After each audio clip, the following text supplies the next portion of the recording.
Let's now start with our main topic, which is if we don't have the Holy Spirit within us.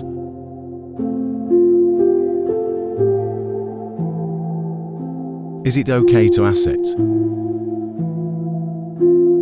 To receive from our Lord card? And we have a lot of verses here, and we're going to explain it one by one.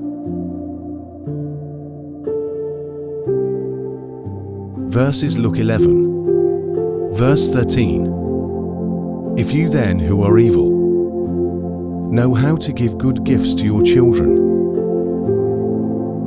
how much more will the Heavenly Father give the Holy Spirit to those who ask Him?